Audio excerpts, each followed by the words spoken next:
नमस्कार, अस्सलाम वालेकुम, सत श्री अकाल। यूएई की और देश दुनिया की सारी बड़ी खबरों को हिंदी में जानने के लिए हमारे चैनल को अभी सब्सक्राइब करें।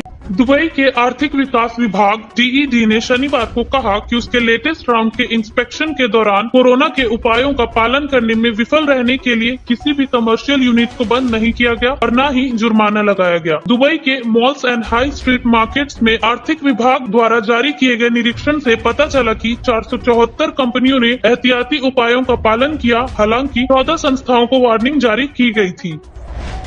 दुबई के कंज्यूमर ऐप के माध्यम से कंज्यूमर कोरोना के एहतियाती गाइडलाइंस के साथ किसी भी गैर अनुपालन यानी कि नॉन कंप्लायंस की रिपोर्ट कर सकते हैं। इसके लिए 600545555 पर कॉल कर सकते हैं या फिर आप consumerrights.ae वेबसाइट में लॉगिन कर सकते हैं।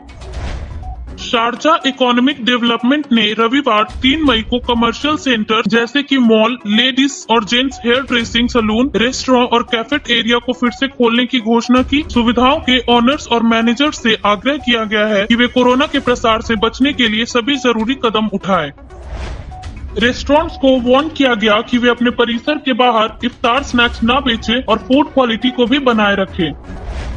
शारजा, अल दहद और अजमान की म्यूनिसिपैलिटीज ने आवासीय क्षेत्रों और श्रमिकों के आवास में सस्ते दामों पर अनहेल्दी फूड बेचने वाले मोबाइल वेंडर्स पर कार्रवाई शुरू कर दी। शारजा नगर पालिका पदाधिकारी ने बताया कि रमजान के दौरान स्ट्रीट कॉर्नर के आसपास पुअर क्वालिटी वाले फूड का बेचना आमतौर पर बढ़ जाता है, जो कि इस साल या कोरोना के प्रतिबंध के बावजूद भी जारी रहा।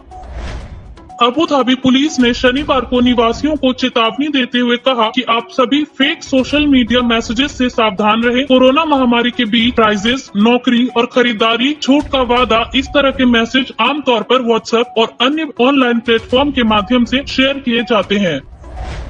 पुलिस ने लोगों से अपील करते हुए कहा कि आप ऐसी घटनाओं की सूचना तुरंत police command and control centre 999 या टोल फ्री नंबर 8002626 या फिर टेक्स्ट मैसेज 2828 पर या ईमेल के माध्यम से दें।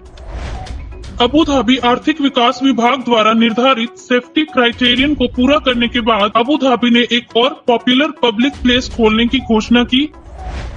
Galleria Al Maryah Island centre Abu Dhabi Global Market द्वारा इंस्पेक्शन के बाद और अबू धाबी DED के अप्रूवल के बाद 2 मई यानी शनिवार से परिचालन फिर से शुरू कर दिया गया। कोरोना महामारी के बीच सभी UAE public and private schools के लिए मई के मध्य तक एक डिस्टेंस लर्निंग इवैल्यूएशन यानी DLE शुरू हो रहा है। दुबई के ज्ञान और मानव विकास प्राधिकरण KHDA ने अपने safety eight schools web page पर इवैल्यूएशन इनिशिएटिव के बारे में इंट्रोड्यूसरी जानकारी पोस्ट की। अबू धाबी इंडियन स्कूल के एक वरिष्ठ English teacher Princy Roy Matthew का कोरोना की वजह से बुधवार देर शाम को निधन हो गया। भारतीय राज्य केरल के रहने वाली टीचर के 3 बच्चे हैं। उनके पति रॉय मैथ्यू सैमुअल ने बताया कि मैं अपनी पत्नी के अचानक ही निधन से बहुत दुखी हूँ। उन्होंने कहा, मुझे 1 सप्ताह पहले बुखार हुआ था और फिर उसकी स्थिति बिगड़ती गई, साथ ही उसे सांस लेने में समस्या हो रही थी और उसका कोरोना टेस्ट पॉजिटिव आया था। अबू धाबी पुलिस ने व्हाट्सएप और सोशल मीडिया के माध्यम से भेजे गए बेगिंग के ईमेल्स के खिलाफ चेतावनी दी है, जो कि अवैध तरीकों से मदद मांगी जा रही है। पुलिस ने समझाया कि यह एक अपराध है और कानून का उल्लंघन है। यह घोटाला धोखाधड़ी गिरोह द्वारा चलाया जाता है, जो समाज के रैंडम लोगों को टारगेट करता है। अमीरात समाचार एजेंसी MRV ने बताया कि कोरोना के प्रसार पर अंकुश लगाने के लिए एवं कोरोना के खिलाफ देश के प्रयासों को बढ़ाने के लिए यूएई ने भारत को 7 मीट्रिक टन मेडिकल आपूर्ति वाले एक सहायता विमान भेजा है, जो लगभग 7000 मेडिकल प्रोफेशनल्स की सहायता करेंगी, क्योंकि वे कोरोना का मुकाबला करने के लिए काम करते हैं। एवं कोरोना के खिलाफ देश के प्रयासों को बढ़ाने के लिए यूएई ने भारत को 7 मीट्रिक टन मेडिकल आपूर्ति वाले एक सहायता विमान भेजा है, जो लगभग 7000 मेडिकल प्रोफेशनल्स की सहायता करेंगी, क्योंकि वे कोरोना का मुकाबला करने के लिए काम करते हैं। यूएई में अब तक कोरोना के मरीजों की संख्या 13,038 हो चुकी है। कोरोना से अब तक 111 लोगों की मौत हो चुकी है एवं वहीं 2,543 लोग अब तक रिकवर हो चुके हैं। कुवैत में शनिवार को 242 नए मामले सामने आए, जिसके बाद अब तक कोरोना के मरीजों की संख्या 4,619 हो चुकी है। कोरोना से अब तक 33 लोगों की मौत हो चुकी है एवं वहीं 1,703 लोग रिकवर हो चुके हैं।